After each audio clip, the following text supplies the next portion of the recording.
형이 남긴 건 오래된 바이크 한 대뿐이었다.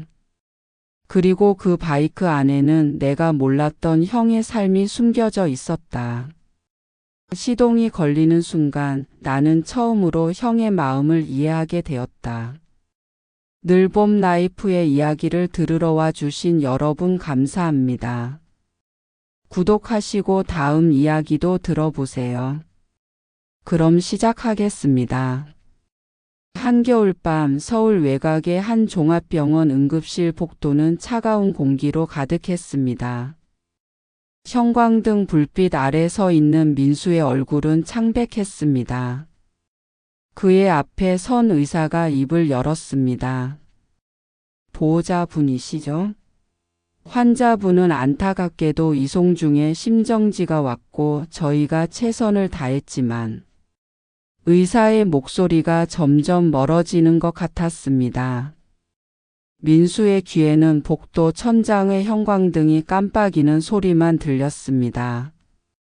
그는 벽에 기댄 채 천천히 주저앉았습니다. 사망자 분과는 어떤 관계셨나요? 간호사의 질문에 민수는 겨우 입을 열었습니다.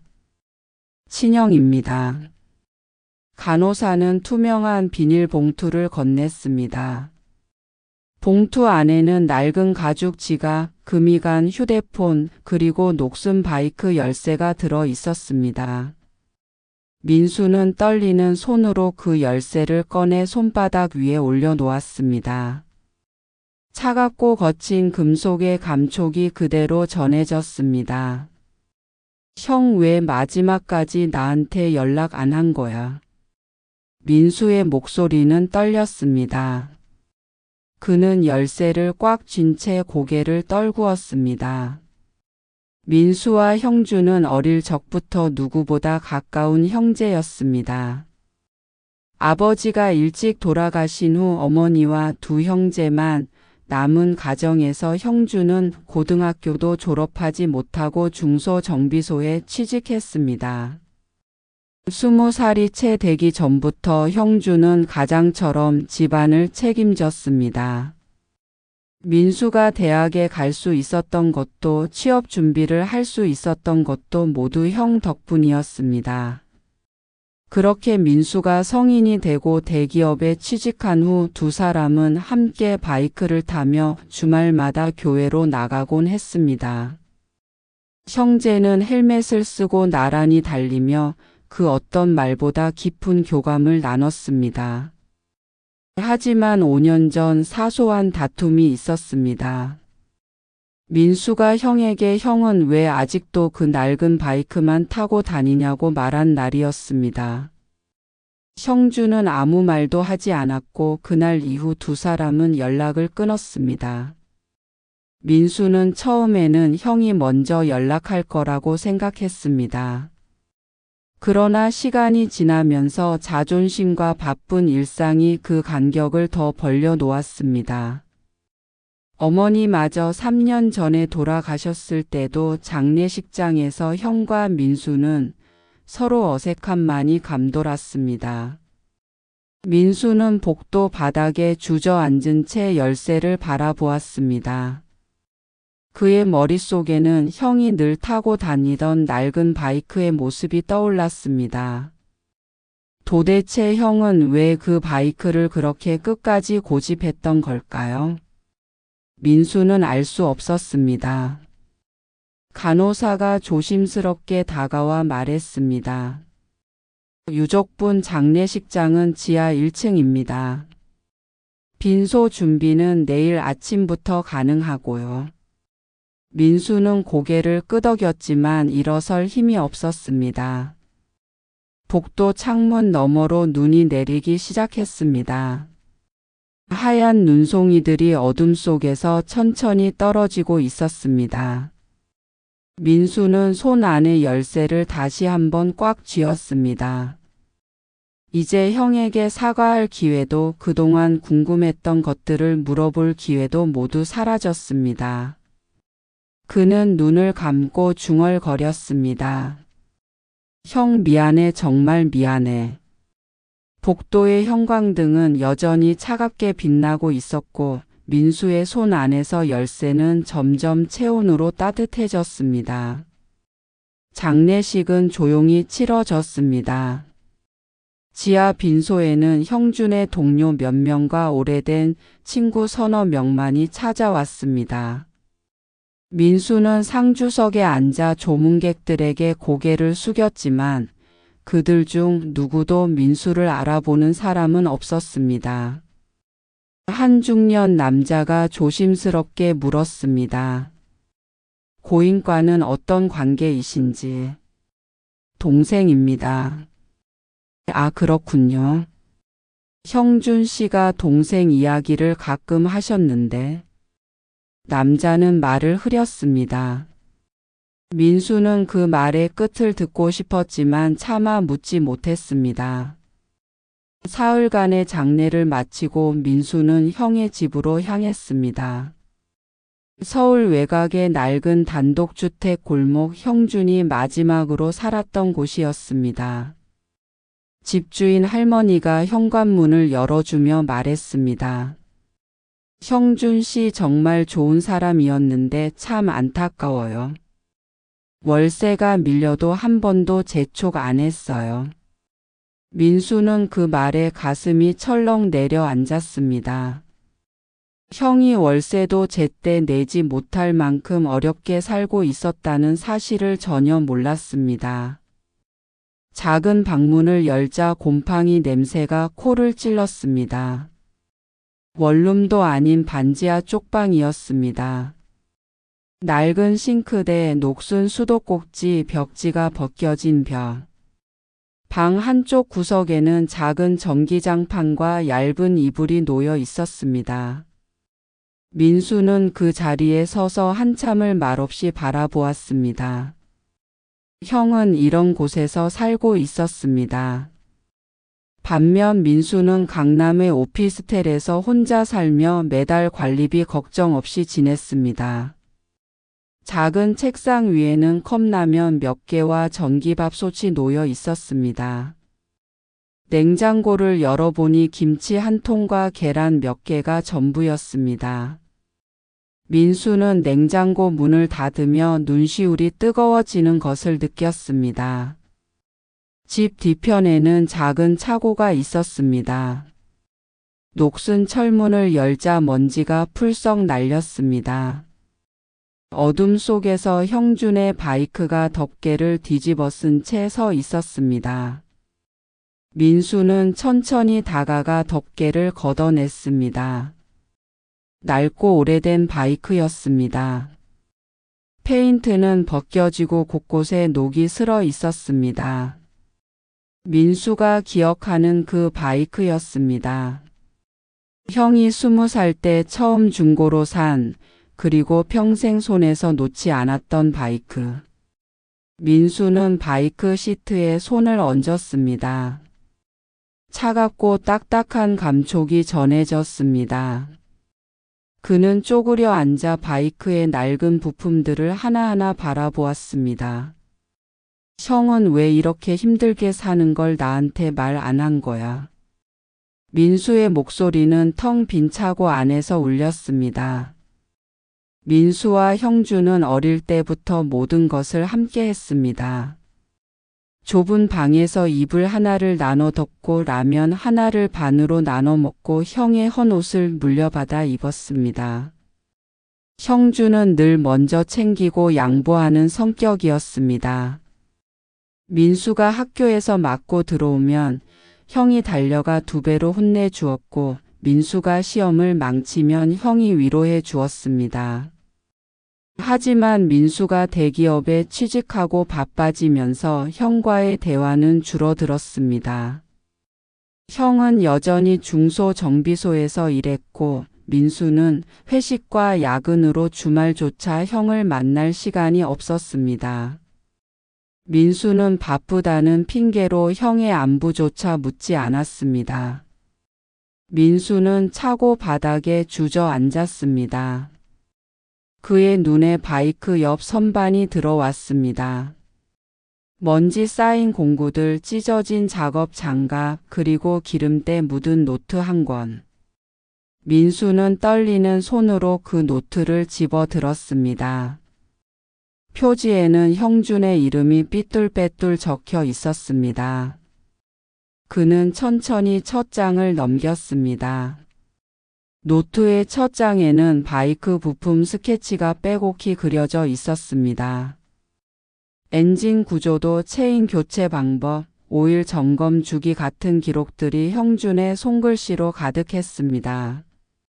민수는 한 장 한 장 넘기며 형의 흔적을 따라갔습니다. 중간쯤 넘기자 고객들의 메모가 나타났습니다. 김철수 씨 바이크 앞바퀴 브레이크 패드 교체 완료. 이영일 씨 바이크 엔진 소음 점검 후 체인 조정. 형준은 정비소에서 맡은 모든 바이크를 이렇게 꼼꼼히 기록해 두었던 것입니다. 민수는 계속해서 페이지를 넘겼습니다. 그러다 어느 페이지에서 손이 멈췄습니다. 거기에는 바이크 정비 기록이 아닌 형준의 개인적인 문장이 적혀 있었습니다. 2020년 3월. 오늘 정비소 사장님이 인건비를 또 깎으셨다. 힘들지만 참아야지. 민수는 요즘 승진 준비로 바쁘다던데. 언젠가 민수처럼 성공하진 못했지만 그래도 동생에게 부끄럽지 않은 형이고 싶다. 민수는 그 문장을 읽고 또 읽었습니다. 가슴 한쪽이 무너져 내리는 것 같았습니다. 형은 그렇게 생각하고 있었던 것입니다. 민수에게 부끄러운 존재라고, 짐이 되는 존재라고. 다음 장을 넘기자 휴대폰 캡처 사진이 테이프로 붙어 있었습니다. 문자 메시지 내용이었습니다. 고객님, 대출 상환일이 3일 경과하였습니다. 신속한 입금 부탁드립니다. 최종 독촉입니다. 법적 조치에 들어갈 수 있습니다. 여러 금융기관에서 온 독촉 문자들이 캡처되어 있었습니다. 민수의 손이 떨렸습니다. 형은 이렇게 빚에 쪼들리고 있었습니다. 그런데도 민수에게는 한마디도 하지 않았습니다. 독촉 문자 옆에는 형준의 글씨가 작게 적혀 있었습니다. 이번 달은 최저 생계비만 남기고 다 갚았다. 3개월만 더 버티면 된다. 그러면 바이크 부품도 살 수 있을 것 같다. 민수는 페이지를 계속 넘겼습니다. 그러다 마지막 페이지에 이르렀을 때 그는 숨이 멎는 것 같았습니다. 2024년 10월. 드디어 바이크 수리 계획을 세웠다. 엔진 오버홀, 체인 교체, 브레이크 패드 전부 바꿀 것. 비용은 50만 원 정도 들 것 같은데 다음 달 보너스 받으면 가능할 것 같다. 바이크를 완전히 고치면 민수에게 보여줄 것. 한 번만이라도 예전처럼 같이 달려보고 싶다. 민수야, 형이 아직도 널 생각하고 있어. 민수는 노트를 꽉 움켜쥔 채 그 자리에 주저앉았습니다. 눈물이 주체할 수 없이 흘러내렸습니다. 형은 그렇게 민수와 다시 연락하고 싶어 했던 것입니다. 5년 동안 연락을 끊고 지냈지만 형은 단 한 번도 민수를 잊은 적이 없었습니다. 민수는 고개를 들어 앞에 놓인 바이크를 바라보았습니다. 낡고 녹슨 바이크. 형이 평생 손에서 놓지 않았던 바이크. 이제야 알 것 같았습니다. 형이 왜 그 바이크를 끝까지 지키려 했는지. 그것은 형에게 마지막 자존심이었고 동생과의 유일한 연결고리였던 것입니다. 형준에게 바이크는 단순한 탈 것이 아니었습니다. 그것은 민수와 함께했던 행복한 시간들의 증거였고 언젠가 다시 동생과 함께 달릴 수 있다는 희망이었습니다. 민수는 노트를 가슴에 안고 울음을 터뜨렸습니다. 형의 침묵은 무심함이 아니었습니다. 그것은 동생에게 부담을 주고 싶지 않다는 배려였고 미안함이었고 보잘것없는 자신을 들키고 싶지 않았던 열등감이었습니다. 그 모든 아픔을 혼자 삼키며 형은 살아왔던 것입니다. 형 미안해, 정말 미안해. 민수의 목소리는 차고 안을 메웠습니다. 그는 노트를 펼쳐 마지막 페이지를 다시 읽었습니다. 한 번만이라도 예전처럼 같이 달려보고 싶다. 이제 그 기회는 영원히 사라졌습니다. 민수는 바닥에 주저앉은 채 한참을 울었습니다. 차고 밖으로는 겨울 바람이 쌩쌩 불어왔고 먼지 낀 창문 사이로 희미한 햇빛이 들어왔습니다. 그 빛은 형준의 바이크를 조용히 비추고 있었습니다. 다음 날 아침 민수는 형의 차고로 다시 찾아왔습니다. 밤새 잠을 이루지 못한 그의 눈가는 퉁퉁 부어 있었습니다. 그는 바이크 앞에 서서 한참을 바라보았습니다. 형, 이거라도 제대로 고쳐야겠어. 민수는 바이크에 다가가 시동 버튼을 눌러보았습니다. 딸깍딸깍. 아무 반응이 없었습니다. 그는 다시 한 번 그리고 또 한 번 눌렀지만 엔진은 꿈쩍도 하지 않았습니다. 민수는 형준의 정비 노트를 펼쳐 엔진 점검 방법을 찾아보았습니다. 하지만 그에게는 너무 어려운 내용들 뿐이었습니다. 그는 휴대폰을 꺼내 근처 정비소를 검색했습니다. 오후 2시 민수는 레커차를 불러 바이크를 동네 정비소로 옮겼습니다. 정비소 사장은 50대 중반의 건장한 남자였습니다. 그는 바이크를 한 바퀴 돌며 살펴보더니 고개를 저었습니다. 이거 언제 바이크예요? 한 20년 넘었을 거예요. 아이고, 이 모델은 부품 구하기도 힘든데 엔진도 완전히 죽어 있고. 사장은 쪼그려 앉아 엔진 부분을 자세히 들여다보았습니다. 민수는 조바심을 내며 물었습니다. 고칠 수 있나요? 고치긴 할 수 있는데 비용이 만만치 않을 거예요.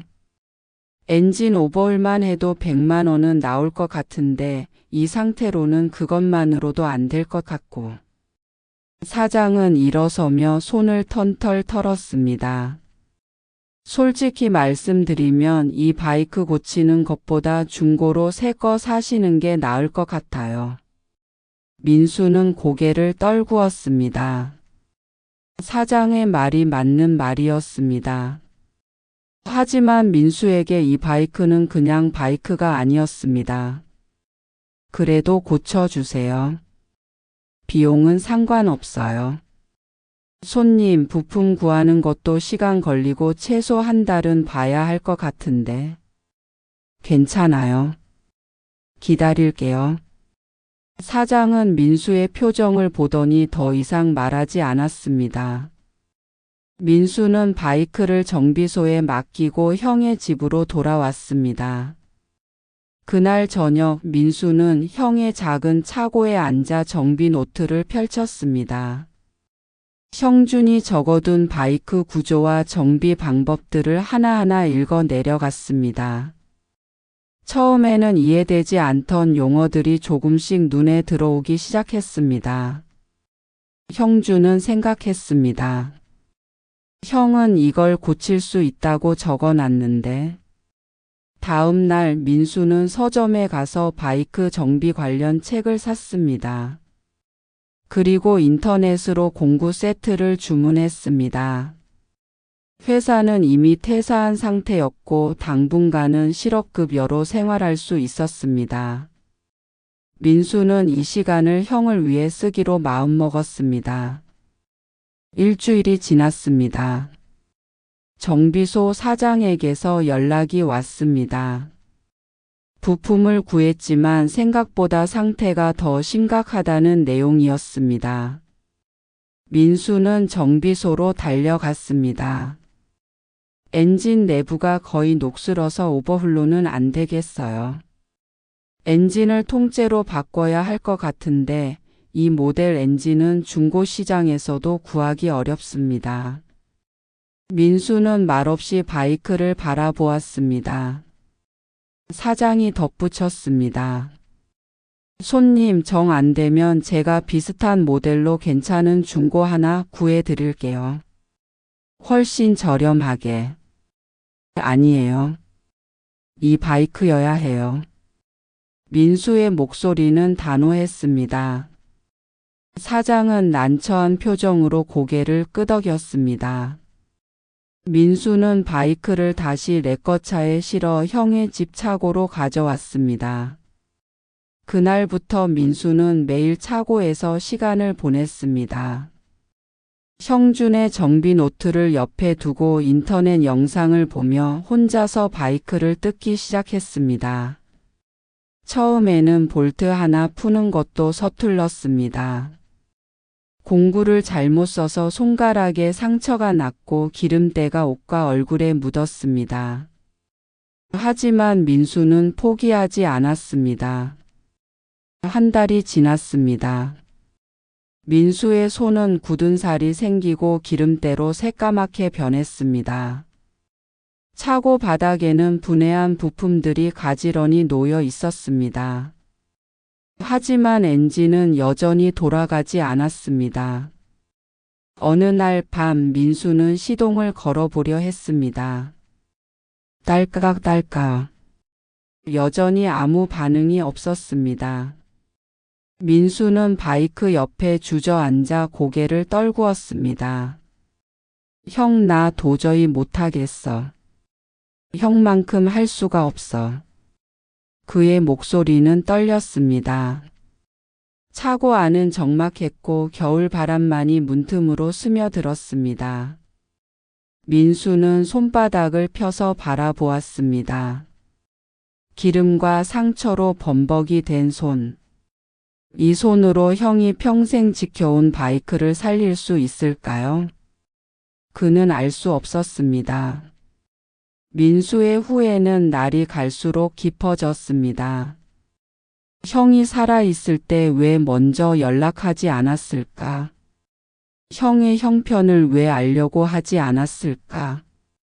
돌이킬 수 없는 시간들이 그를 짓눌렀습니다. 그로부터 며칠 후 민수는 여전히 차고에서 바이크와 씨름하고 있었습니다. 오후 3시쯤 차고 밖에서 발소리가 들렸습니다. 민수는 고개를 들었습니다. 여기 누구 계세요?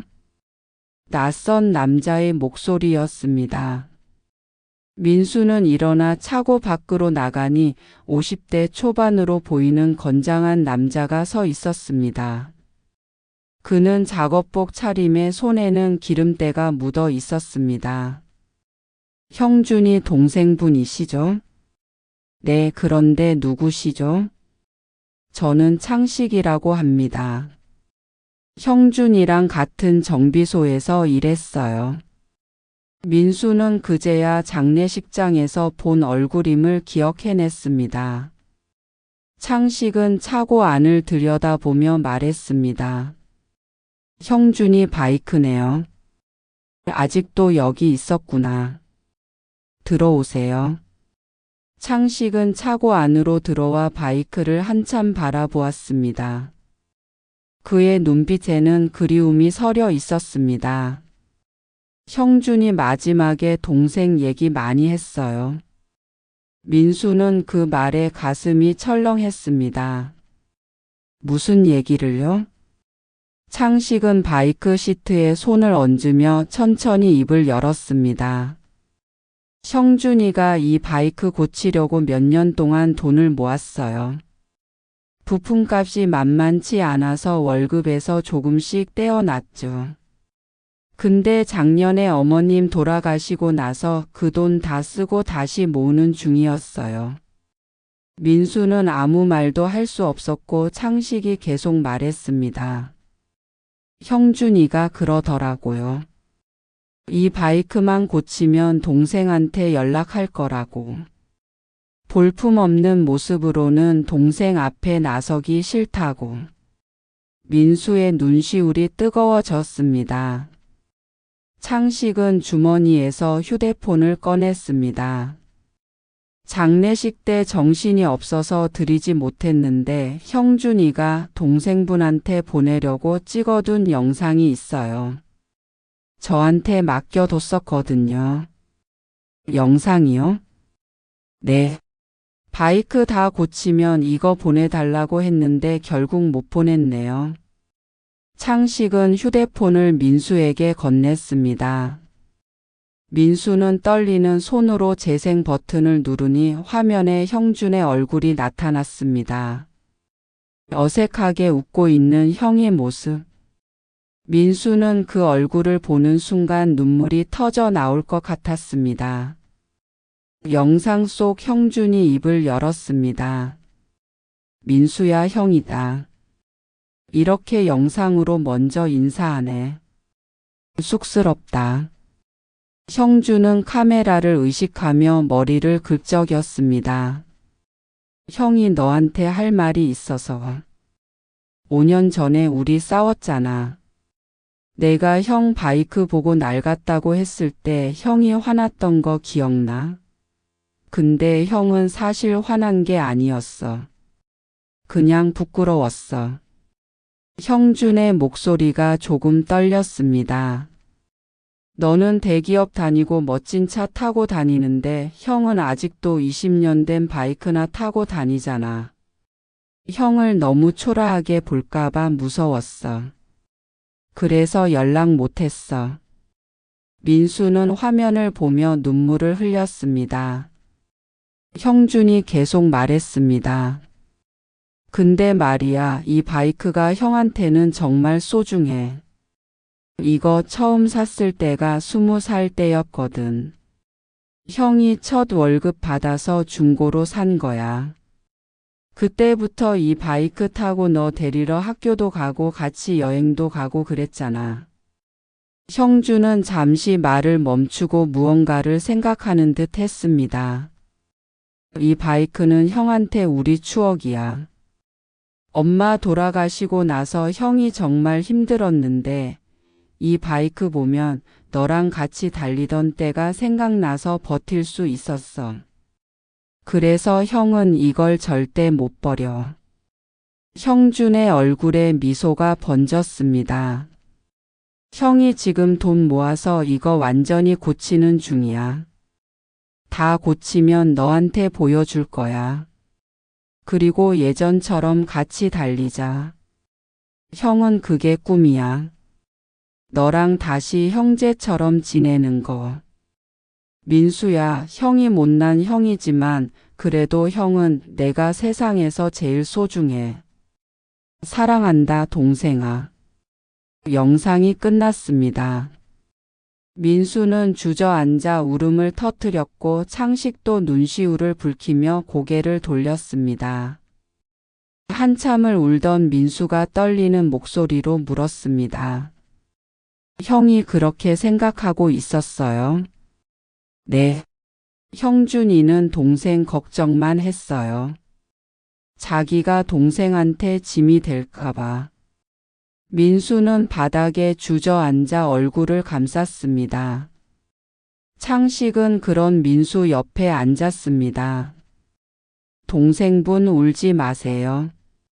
형준이가 보면 속상해할 거예요. 제가 먼저 연락했어야 했는데. 이미 지나간 일은 어쩔 수 없어요. 그것보다 이 바이크나 같이 고쳐봅시다.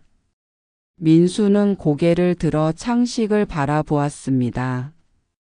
창식이 말했습니다. 저도 정비 기술자예요. 형준이만큼은 아니지만 바이크는 좀 다룰 줄 알죠. 같이 고쳐봐요. 형준이가 그렇게 원했던 거잖아요. 정말요? 네. 형준이 친구로서 마지막으로 해줄 수 있는 일이니까요. 민수는 창식의 손을 꽉 잡았습니다. 그날 밤 두 사람은 차고에서 바이크를 뜯기 시작했습니다. 창식은 능숙한 손놀림으로 엔진 부품을 하나씩 점검했습니다. 이 부품은 완전히 갈아야 되고 이건 청소만 하면 될 것 같은데. 민수는 창식의 지시에 따라 공구를 건네고 부품을 닦았습니다. 밤이 깊어갈수록 바이크는 조금씩 변해갔습니다. 새벽 2시 창식이 말했습니다. 엔진에 시동 한번 걸어볼까요? 민수는 긴장한 표정으로 고개를 끄덕였고 창식이 시동 버튼을 눌렀습니다. 부르릉. 희미하게나마 엔진 소리가 들렸습니다. 잠깐이었지만 분명 살아있는 소리였습니다. 민수는 그 소리를 듣고 눈물을 흘렸습니다. 형 조금만 기다려. 형이 원했던 거 내가 꼭 이루어 줄게. 차고 밖으로는 새벽이 밝아오고 있었습니다. 그날 이후 민수와 창식은 거의 매일 차고에서 만났습니다. 창식은 퇴근 후에 들러 2~3시간씩 바이크를 만졌고 민수는 하루 종일 차고를 지켰습니다. 일주일이 지나고 보름이 지나고 한 달이 흘렀습니다. 민수는 이제 제법 공구를 다룰 줄 알게 되었습니다. 체인을 갈고 브레이크 패드를 교체하고 오일을 갈아 넣는 일들이 익숙해졌습니다. 형준의 정비 노트는 이제 너덜너덜해질 만큼 여러 번 펼쳐보았습니다. 어느 날 저녁 창식이 중고 부품상에서 구한 엔진 부품을 들고 왔습니다. 동생분 이거 구하느라 3주 걸렸어요. 이 모델 부품은 정말 구하기 힘들더라고. 정말 고맙습니다, 형님. 두 사람은 밤늦게까지 엔진을 조립했습니다. 복잡한 부품들이 하나씩 제자리를 찾아갔습니다. 민수의 손은 기름으로 새까맣게 물들었지만 그는 개의치 않았습니다. 또 일주일이 흘렀습니다. 바이크의 외관도 조금씩 달라졌습니다. 민수는 녹슨 부분을 사포로 갈아내고 새로 페인트 칠을 했습니다. 형준이 좋아했던 짙은 남색으로 칠했습니다. 헤드라이트를 닦고 미러를 새 것으로 교체했습니다. 창식이 감탄하며 말했습니다. 동생분 손재주가 있으시네요. 형준이가 보면 좋아했을 거예요. 민수는 바이크를 쓰다듬으며 미소 지었습니다. 이제 이 바이크는 그에게도 소중한 존재가 되어 있었습니다. 이틀 뒤 마침내 모든 작업이 끝났습니다. 새벽 5시 민수는 혼자 차고에 앉아 있었습니다. 창식은 어젯밤 늦게까지 일하고 집에 돌아갔습니다. 민수는 완성된 바이크 앞에 서 있었습니다. 깨끗하게 단장된 바이크. 형준이 평생 지키려 했던 바이크. 이제 다시 살아날 준비가 되어 있었습니다. 민수는 천천히 바이크에 올라탔습니다. 차갑고 단단한 시트의 감촉이 전해졌습니다. 그는 심호흡을 하고 시동 버튼에 손을 올렸습니다. 형 제대로 고쳤을까? 그의 목소리는 떨렸습니다. 민수는 눈을 감고 버튼을 눌렀습니다. 찰칵. 그리고 잠시 침묵이 흘렀습니다. 부르릉 부르르르릉. 엔진이 깨어났습니다. 힘차고 건강한 소리가 차고 안을 가득 채웠습니다. 민수는 그 자리에서 무릎을 꿇었습니다. 눈물이 멈추지 않았습니다. 형 드디어 고쳤어 드디어. 그의 목소리는 울음에 섞여 떨렸습니다. 엔진 소리는 계속해서 울려 퍼졌습니다.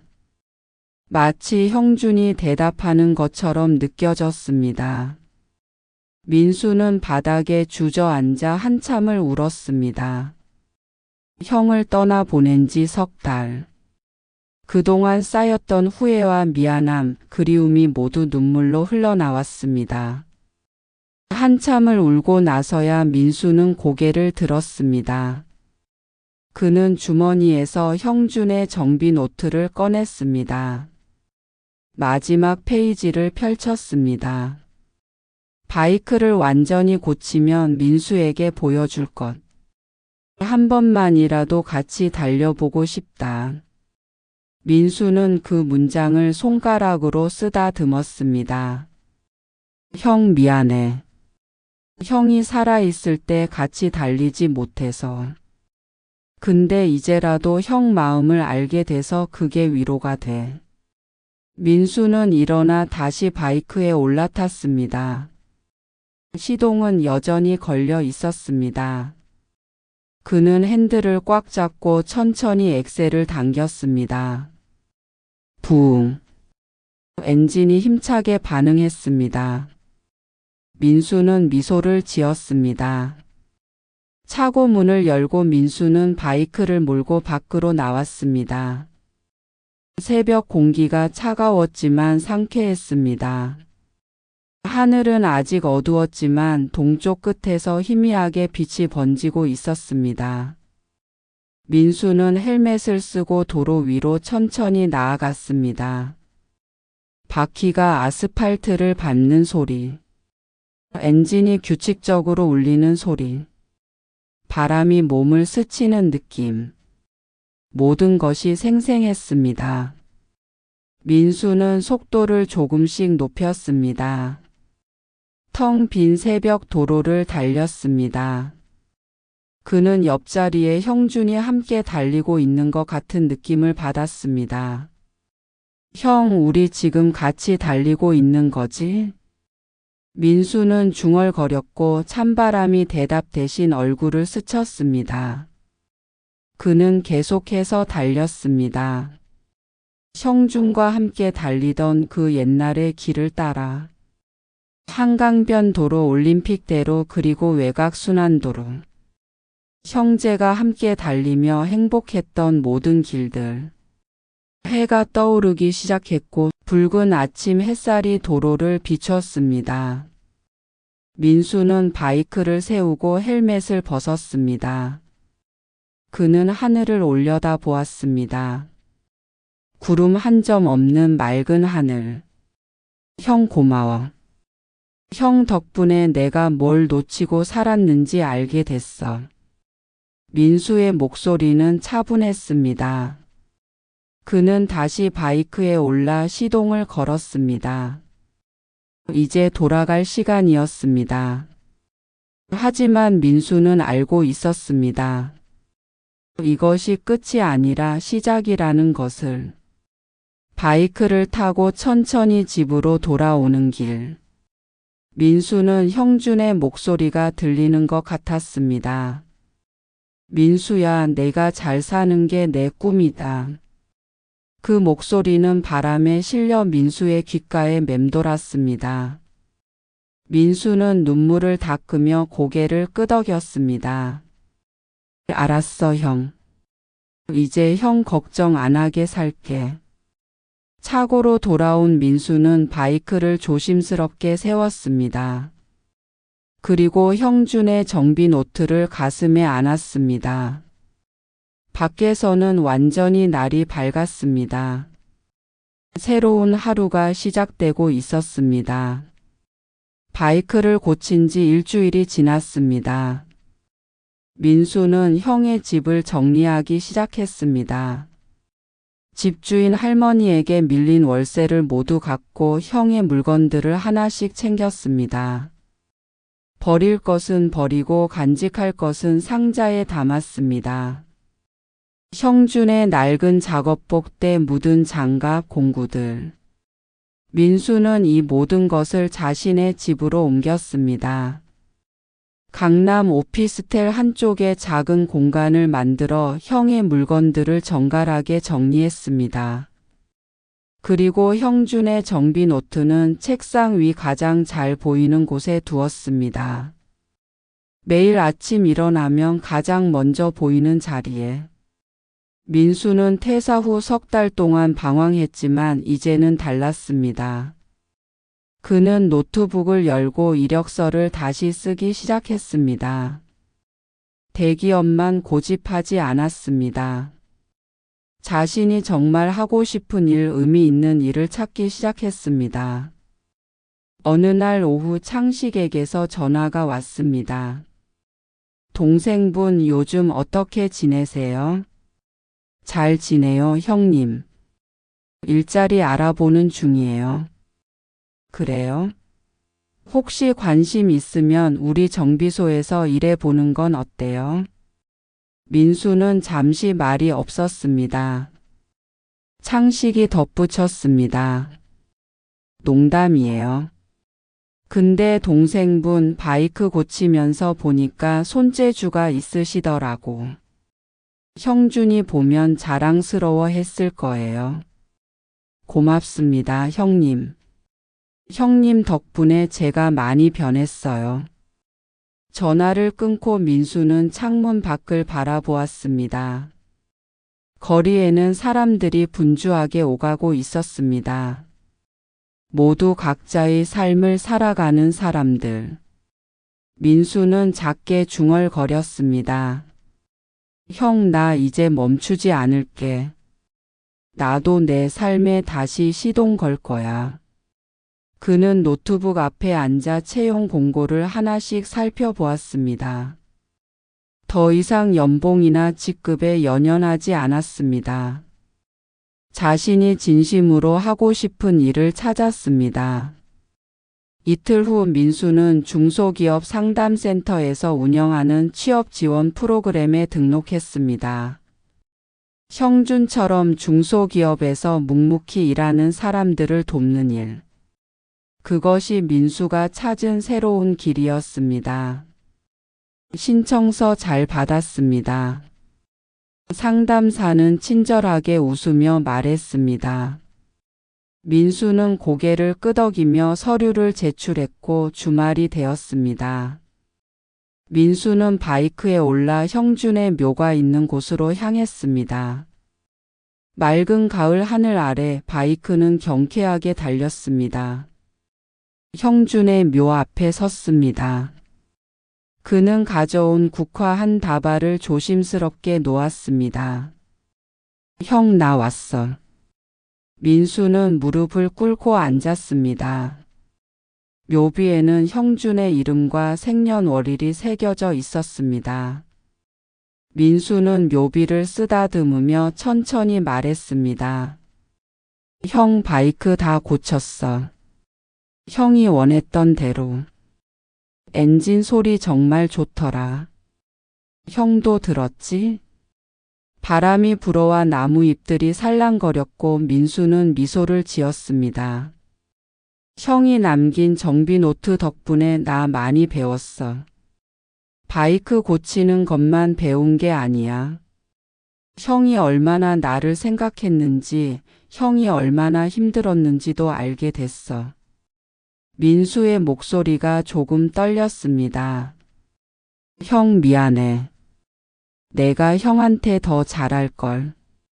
형이 힘들 때 옆에 있어줄걸. 근데 이제 와서 후회해봤자 소용없잖아. 그는 잠시 말을 멈추고 하늘을 올려다 보았습니다. 구름이 천천히 흘러가고 있었습니다. 그래도 형, 난 이제 앞으로 나아갈 거야. 형이 원했던 것처럼. 형처럼 성실하게, 형처럼 따뜻하게 살아볼게. 그게 형한테 내가 할 수 있는 마지막 약속이니까. 민수는 주머니에서 형준의 바이크 열쇠를 꺼냈습니다. 병원에서 받았던 그 녹슨 열쇠. 이제는 반들반들하게 닦여 있었습니다.